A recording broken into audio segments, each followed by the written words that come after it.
that I need to look to this higher power or some sort of greatness or craziness even that I have in my mind in order to go out there and perform and win a fight, and when he's sitting here going, you really think I'm afraid of you? You really think I'm afraid of you? And I'm like, oh man, I know you gotta be a little bit scared, buddy. I'm scared. I've been scared every time I go out there. And that's when it comes to the social anxiety and the media anxiety. That's what he says, that I have a social anxiety or I have a problem with the media. You really think that I'm not enjoying this press days and what's been going on here, this exposing the truth? Like I don't have a problem with it. It's not the it's the fighting it's the fight I don't like. It's the fight I'm worried about, and it's the training that enhances my sense of security. And that's what that's why I'm angry about the media when I have to do the media. It's only for to miss out. Yeah, only because I may miss out on my training, which enhances my sense of security. And I'm scared to fight. Well, you should be scared to fight. You ain't gonna win. You ain't scared. So, just want to get those points across.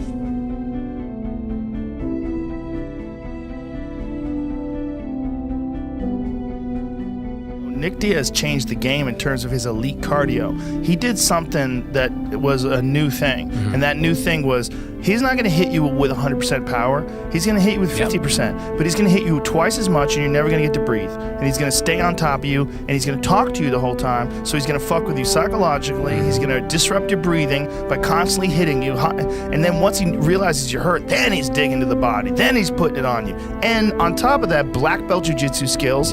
Really good wrestling takedown defense, fucking chin made of iron, and an unstoppable will. His will to beat you was just unstoppable. When Nick was at the top in Strikeforce, to this day, I think he's one of the best fighters that's ever done it. My goal is to get nunchucks tomorrow. That's how high I want to start getting. Yeah. I want to be able to do nunchucks like Nick Diaz. Did you ever see the video of him No, doing it? no. Oh, I'm going to dude, look at the he's link a when I bad go home. motherfucker with nunchucks, dude. That's when you know you're bad. He put the video private on YouTube, though, the best video. The best video was he was on the conference call. He was supposed to be fighting, I think it was Maria Zaromskis. I think it's Zaromskis. He's supposed to be fighting Zaromskis, and he's on a conference call, and he leans in the conference call. He's like, I'm just, I ain't no bitch, I'll fight, I ain't afraid to fight. And he steps away from the conference call, and you hear him hit the bong. You can hear him hit the bong, yeah. And then he comes back, and he starts doing nunchucks. So while they're on this conference call, he's got the thing on, and they're asking him questions, and he's out there fucking doing nunchucks. He's high as fuck, and he hits the bong. And he says he's got a way to clean himself out. He said he just stopped smoking weed 10 days out. E quero continuar muito ainda com ele. E aí acredito que tudo tem para crescer. Acho que eu quero ver as portas cada vez mais para o MMA. Eu quero ter minhas alunas também que vão lutar. So I was in Stockton, California. I went to school in Lodi, and we both went to Tokyo High School. So he was kind of hanging out with we were both hanging out with a Mexican crowd, a lot. He was just more like a year or two younger. Like the rap music at the time was more of I'm more of an old school 80s rocker type of guy at the time. I listened to rock music. My friend didn't like rap music. His dad was locked up, and he didn't like rap, and he didn't like the urban sort of thing. And he was kind of like my older brother type of guy, And it was a trip. I looked up to this guy a lot. I was trying to date his sister. He was never too fond of that until we got into high school a little bit. And he kind of let me start dating his sister. But so I listened to rock music with him all the time, and then he was hanging out. We were listening to rock and getting stoned, and I learned a lot. And my brother was hanging out with Mexican kids, and he had these 3 Mexican best friends.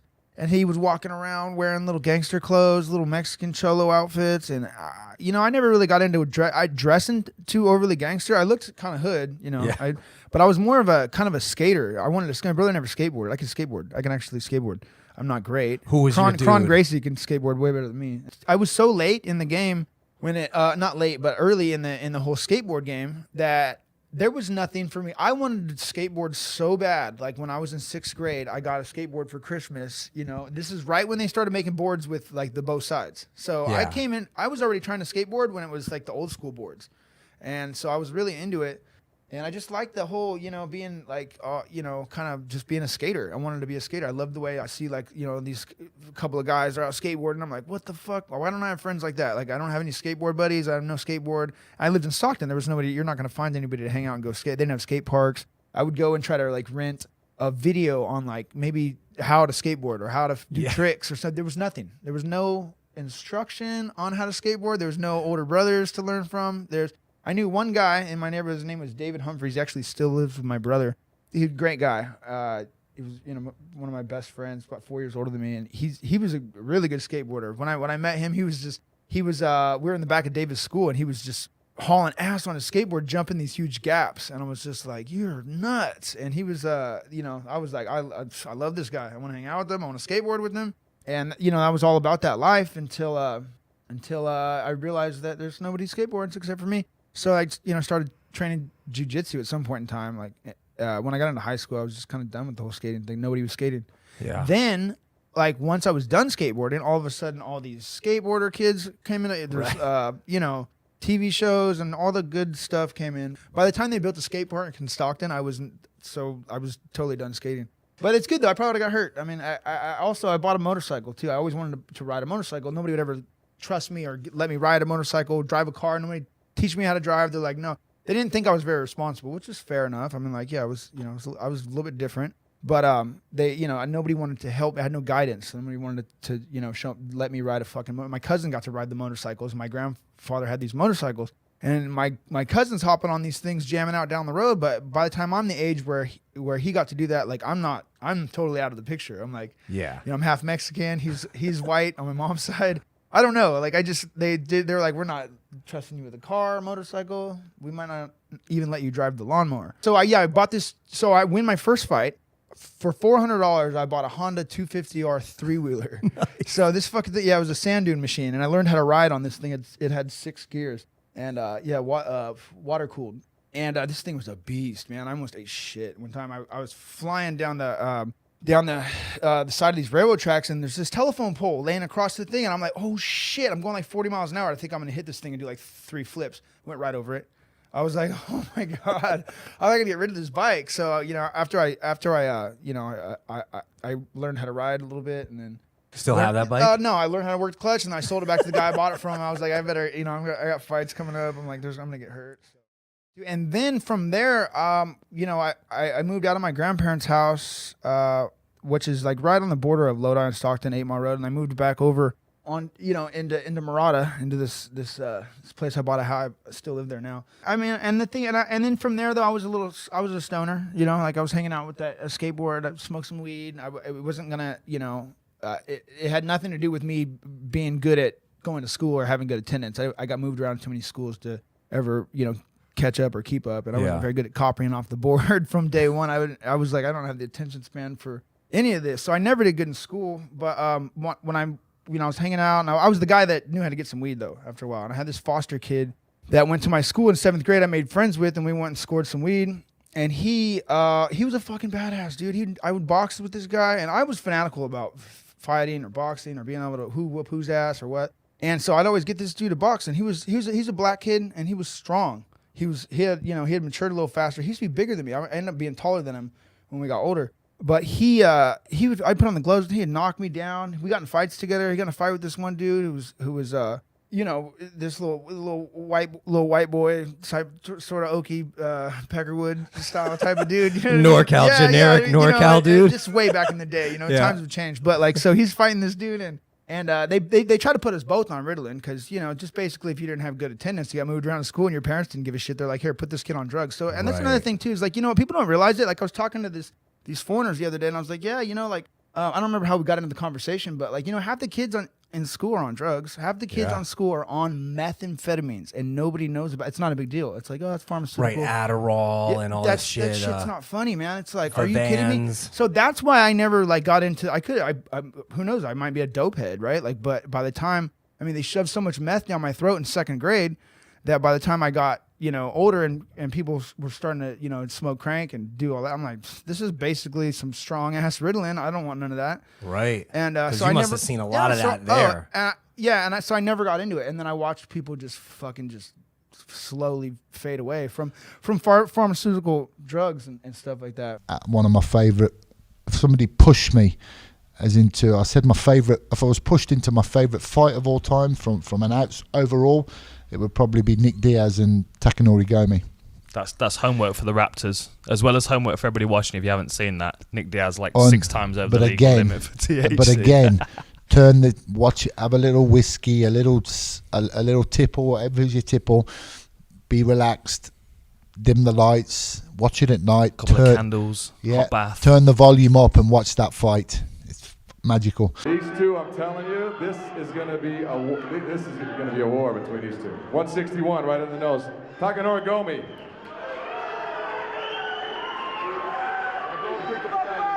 Stockton, California. Nick Diaz trains down there with Cesar Gracie.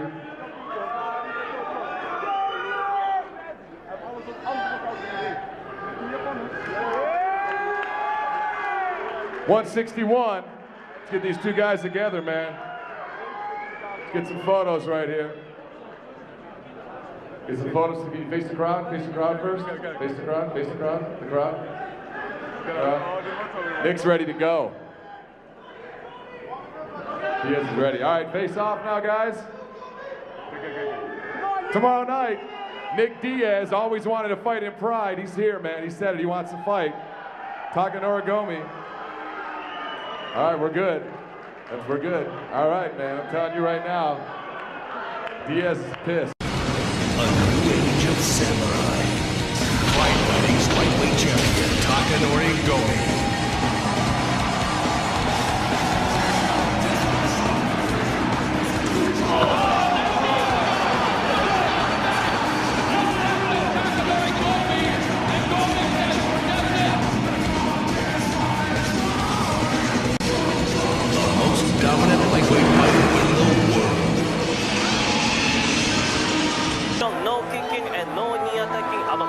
Opponent for one of those line drive shots. Diaz working the double wrist lock. Makes a mistake. Gomi almost goes right to the armbar counter. Now staying on top, raining down punches. Diaz looking to work his guard and try and find some leeway for a submission. Well, Diaz is going to have to work to get out of this spot of bother. He has been wanting to get into Pride for so long and prove that he belongs in this upper echelon of fighters. And I guess if he can extricate himself and win this fight, he'll have proved a lot of people wrong. And by Diaz. Gomi continues on, but he's getting hurt. Shot by Gomi. He's got to survive. Diaz has got to survive here. He's got to tie him up and keep him getting stung some more. It's a very sticky mat there, so keep Diaz from moving as much. Sure enough, Gomi needs to watch out for that distance, and Diaz being very nice and controlled, peppering and landing very accurate shots, trying to avoid the bombs. Gomi got definitely... What an amazing first round. People expected it to be something special, and it is. Oh, Gomi, is he fading? Is he just playing possum against the ropes? Taking shots on the chin. Diaz putting him down there, wobbling him. Gomi's hands down by his side. Bennett to go in the first round. Gomi letting, He's not hitting him hard. That's the problem, is that Gomi's not getting hit hard enough to make him put his hands up. Oh, I'm waiting for Gomi to snap. He's not as pretty as Mayweather here, but if he can land that shot again and put Diaz down, he can get right back in this fight. Oh, nice hooks by Gomi, uppercut by Diaz. They're just crushing each other. Where are Gomi's hands? Where is his defense? See, this is the thing about Diaz. He loves to fight. Fighting is in his spirit and his soul. He loves a battle like this. Oh, you know, Diaz, he'll take him, he'll give him. He just loves being out there, blood running down his face in the heat of battle. And Gomi, you know what? Line up that left overhand, that left hook. He can't see it coming. Nice double. That's what Gomi wanted. Oh, Scott, great to give him applause. See how flexible Nick Diaz is? He's got Gomi in a whole world of trouble right here. He can finish him out. He's going to kick. He's taking out the shit. That is it. Nick Diaz has defeated. In a crazy night of upsets, people everywhere were talking about Nick Diaz. In that first round with Takanori Gomi, did you realize what you guys were doing in there? Did you know it was that fast-paced and that crazy? Well, I kind of had an idea of how it would be. You know, actually, I felt like I was having deja vu in there or something weird like that when I was fighting, as if I'd fucking already done all that shit because I'd, you know, replayed it or thought about it in my head over and over again. And just, you know, I threw the combinations and the punches that I thought I would up against the ropes like that, backed them up and cut them off, and you know, threw the jab, hook, or whatever. You know, I knew it was going to be. I really did know it was going to be a lot like that. I didn't expect him to kind of like put his head down and just kind of loop some fucking punch out there and smack me, knock me down. I was like, what the fuck? My leg didn't stick behind me. It fucking sat me down. But you know, I could see clearly. You know, I knew he was going to be able to punch on me. You know, I expected him to shoot on me. I knew he was going to shoot on me. Everybody's like, you know, this whole stand-up war, and of course he's going to say whatever. You know, I would have called it, except for that I knew they were fucking like playing back everything. You know, everything I said in any interview or anything. They were just taking it right to him and telling him what I was saying or whatever. Because I mean, they were telling me shit he was saying, so I didn't say nothing. But I knew the little fucker was going to shoot on me right off the get-go. And I wasn't worried about it, though, because, you know, he can't hold me there and stall, and he's not going to elbow me. He's going to get himself into trouble trying to punch me on the ground. And sure enough, you know, he almost got himself into trouble. And then they stand you right back up. And then, you know, I get back to my punch count. And, you know, try to land me some solid shots. That little guy, though, man, I don't know what the fuck. He was doing some karate in there. He's doing, you know, some crazy super punch shit. It's a little bit different, you know. I don't know what that was. That wasn't boxing skills, though. I mean, dude, you know, he knows how to box. Don't get me wrong. I don't mean to knock his boxing. He's actually a little boxer for, you know, for a little Japanese guy, but you know, he's fucking doing some little Hadouken fucking punch in there to me, you know, or you know, he's knocking people out, fucking busting their shit up. I don't know what the fuck. I don't know what the fuck did that. I know what hit me here and what knocked me down. But I watched the tape over again. It's like it's either this little tiny little short right or something that just busted me open, or I think maybe I got hit with something that swelled me up, and then you know, I got ripped open with the headbutt or something. But I couldn't figure out what fucked me up here. So when you talked to Greg before the fight, I mean Greg Savage, you said, you know, he needed to melted you one with a punch that hurt you. I said, yeah, he's gonna have to straight, in order for him to win, he's gonna have to straight melt me right off the get-go. He's gonna have to, you know, first round knockout like he was saying or whatever. And, you know, and sure enough, the little guy's got it in him. He's gonna knock somebody out. I mean, what the hell was that? I mean, I've boxing, training with a lot of people. You know, this guy hits hard. But you know, he's not going to hit you. You go in there and you have good boxing skills and you're moving your head right, and you're not going too wild or crazy and don't overdo any watching. You got to watch that guy. He starts looping his head and throwing crazy punches. Like, you know, it was some weird stuff that I encountered there. How many stitches did you get underneath your eye? Like 8 on each side or something. Yeah. Yeah, it's fucked up. I get cut a lot. But whatever, you know, see if they can bust me open and you know, get me bleeding enough to stop in the first round, regardless. You know, when he was basically the last minute and a half of that first round, he was walking with his hands down, totally out of it. Yeah. Did you? I felt it coming. No, yeah. I felt it coming. I felt it going good. I know if it was 10-minute round, it would have been all over with. And if we fight again, it ain't going to be another 3-5s. It's going to be a 10-minute round. So he's going to be in a lot of trouble. I don't think he's going to be able to deal with that sort of thing. You know, and I know he ain't going to come out right off the get-go and hit me with some of that, you know, diving, dropping your head down and trying to hit me stuff. I started staying back after you know, after I got hit a few times. I think I started watching out. You know, and I see him when he, you know, I don't know how he just kind of like looped it out there and whacked me with a few, you know, because I only got hit like fucking 5 times or as far as I know I got hit with like 3 or 4 solid punches, and it fucking did me, you know. I did it. You landed a lot of shots on him. Yeah. Motherfucker. Yeah, there he is, huh? Yeah, you landed a lot of shots on him. I mean, you were jabbing the hell out of him and throwing your combinations on him. he's got a good chin. I mean, he stood up to your shots. Yeah, no, he looks better than I do right now. And usually that's what that's usually what I'm saying about me versus the other guy. After I fight, hey, I fucked him up. Even though he won a decision, I fucked his ass up. But luckily, I choked the little fucker. So yeah, talk about that finish. I mean, the go-go plata is like. He just when he went for that last double, I just switched right into it, and he shoved his arm so far in there that fucking arm was stuck. He wasn't moving, so he wasn't coming out of that thing. I felt it the way that went, the way he put his arm in and had his head turned the other way. I knew his head was coming back. When I threw my leg, I knew his head was coming back over, so I just grabbed the top of his head and kept it locked. It was done deal right from the start.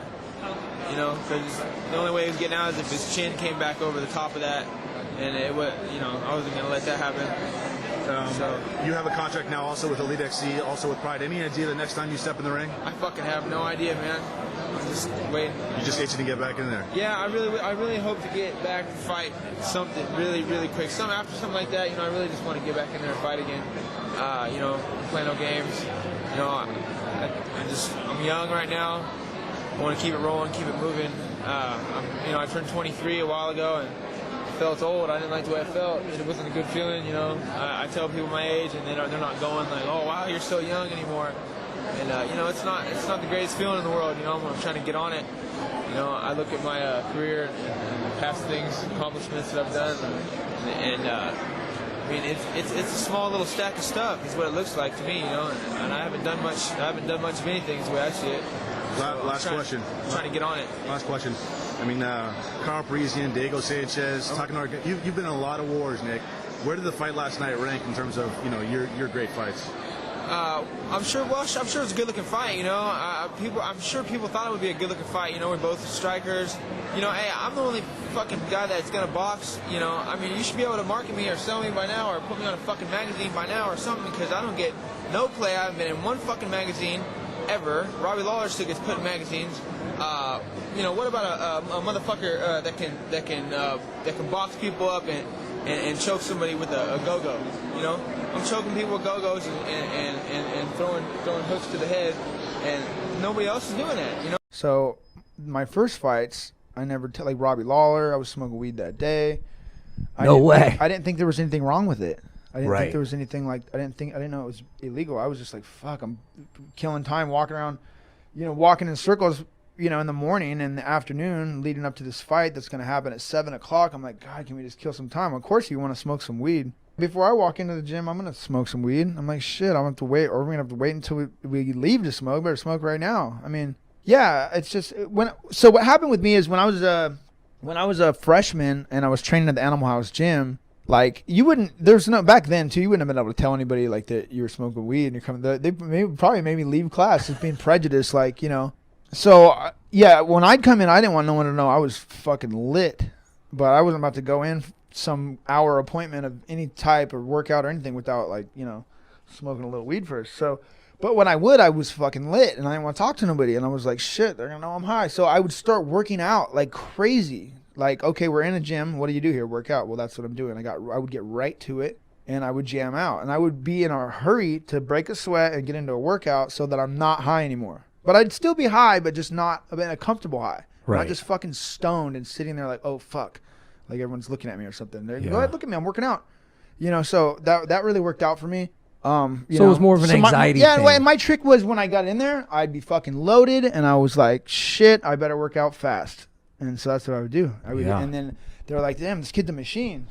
But you didn't have like depression. It was just more of a social anxiety reason. You wanted to be more level and balanced. I liked smoking some weed, like you like drinking a soda or something like that. Right. It's just something you do. Like steak and potatoes. It's fucking, it's amazing. It does. To me, though, I don't feel like weed has that like stoner, like Fast Times at Ridgemont High type of reputation anymore. Like there's high functioning people like yourself who do insane activities, like triathlons and Ironmans. And I mean, if you lay down and smoke weed and lay down, it's going to enhance your little lay down. You're going to have that's what you're going to do. You're going to do it better. If you lay down and smoke some weed and try to go to sleep, you're probably going to sleep a lot better. If you smoke some weed and you go run, you're probably going to run a lot better. If you smoke weed because you're hungry, you're probably going to be pretty happy about smoking some weed because you don't have any food. If you are not hungry and you need to build some appetite now and you smoke some weed and you start eating some food, you're probably going to be pretty happy with the food you're eating. So there's a lot of uses for anything. I mean, like anything you can come up with, as long as you apply that understanding that, you know, this is going to help, it's probably going to help with whatever you're dealing with. Back in the day, so this is 21 years ago when I had Nick in my class, it's just the way he was. Nick was Nick, and Nick was going to do what he was going to do, and if he felt like doing that at that moment, that's what he was going to do. I pulled the fire alarm in her class. I don't know why I did that. I was standing by and I was screwing with it, and I knew it was a fire alarm or something. You know, I was in second grade. It just didn't really understand how the fire alarm worked, you know, because I would kind of mess with it, and then I think I kind of started, I didn't mean to pull the fire alarm, but I was screwing with it too much. And I ended up pulling it, and I was like, oh no, I did not just do that. And then like I was the only one standing there. I'm like, it went down. I was like, and she's like, you pulled it. And I was like, oh. It was bad. It didn't surprise me. It was like, oh, Nick. Since all of this, I looked on YouTube and I've seen some videos of him because I haven't seen him since he was a kid. He's the exact same. He doesn't make eye contact. He talks very slow and deliberate, takes a breath between words. I mean, when I saw him on that video, he was the exact same kid. I had a hard time. I moved around schools a little bit. One school has got one type of people, and then another school has got another type of people. So I got to learn a lot about people, I think, on account of that. I don't know how much I learned in school, but I did get to learn a lot about different types of people. Going to a school where it's not so hard, I really stood out as like a hardcore guy when I'm not so hardcore in a hardcore school. So it was just no fitting in anywhere. What happened was, you know, I'd end up in these confrontations all the time because I was gonna fight with this kid, and all his friends were like, "Hey, well, you're gonna fight this guy, you're gonna fight Justin, you're gonna," and I'd be like, "Hey, f you," you know what I mean? Because they think it's funny, or they're talking, or someone will come up and be like, "Yeah, you're gonna fight Justin Acello, he's gonna whoop your ass," and I'd be like, "Yeah. You, I'm gonna whoop your ass," and then next thing you know, oh, you that dude, you mess with that dude, now you're gonna, this is so and so now I got problems with this dude, I got problems with this dude. So I'm just, high school was hard time. High school was hard times.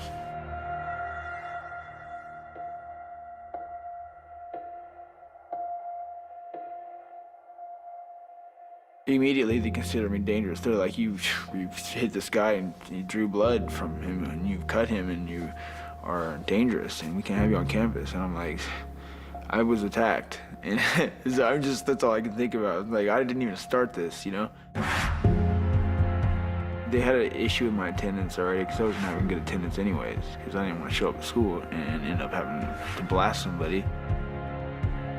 And you don't know if you're gonna get shot or stabbed or jumped at school because that's what happens to everybody else. It's not like I'm just paranoid or something. I'm not paranoid. I'm not stupid. That's why I win these fights now because I'm not stupid. It's just like now, before fights, you get a little pumped up. You feel like that when you're going to school. How you think you look. Everybody's like, hey, you're sitting there waiting to fight. Then they put these cameras on me. I'm sitting here waiting to fight, and then I'm gonna say I'm back in high school. It's a mess, and you're like, oh, why don't you like the camera? Why don't you like the camera? I'm like, take the camera out of my face already. He doesn't do MMA to be popular. Nick doesn't do MMA to get a pat on the back. Nick doesn't train and fight to get people's approval. Nick does it to survive because he knows this is his one shot. He's had everything that the world can throw at him. He is not easily intimidated, and you can't break Nick Diaz.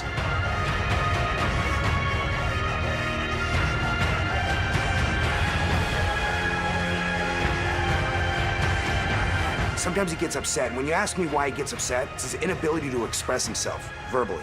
That's why he's a fighter. But when he gets in that ring, he's a poet. He's a poet in motion.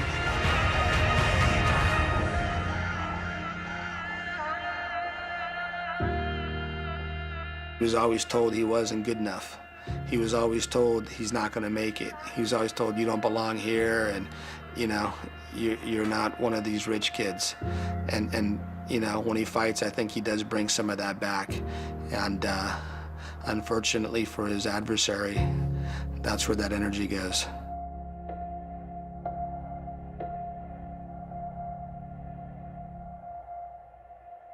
Nick would take on anybody and anything at any time, you know. You didn't get the best yet. Tomorrow, you better be ready to do it again. He had some behavior problems, and also he had some gang problems. Gangs were trying to recruit him because he had a reputation of being tough, and the gangs wanted to have him join up. He wanted to better himself, I could see that. When he didn't do his work, he'd have to do a few push-ups. Okay, you didn't do your homework? 25, give me 25. Let's do it. I wrestled when I was like 14, 13 in a park and rec thing. I was cutting weight for that because I was like 2 pounds over and I wanted to make the weight, you know. I was like, okay, I can do that. So I made weight for that. That was probably the first time I ever made weight for something. I must have been like 14 or 15. It was a wrestling tournament. I got pinned by, first by some dude with his older brothers were there. They were like, pin me real quick.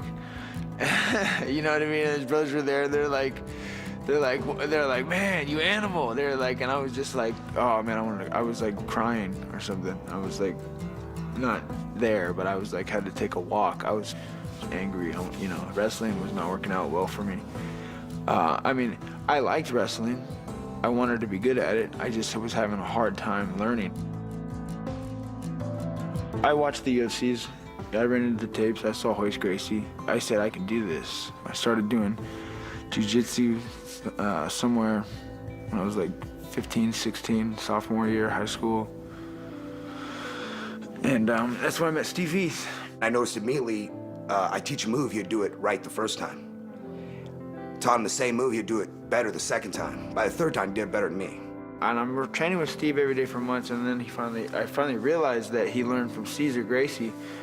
And I'm like, who's Cesar Gracie? And I'm like, you're telling me, like, there's cousins and, like, you know, I'm trying to figure out the whole family tree thing. When I first met Nick, he was a guy that, you know, he was hanging out with the wrong crowd. Jiu-jitsu offered him an avenue to look at the world in a different way. He didn't relate well in school because they tell you, you're going to do this homework, you're going to learn it the way we're going to teach you, and that's how you're going to do it or you're going to fail. And with martial arts, it was something that he could do his way.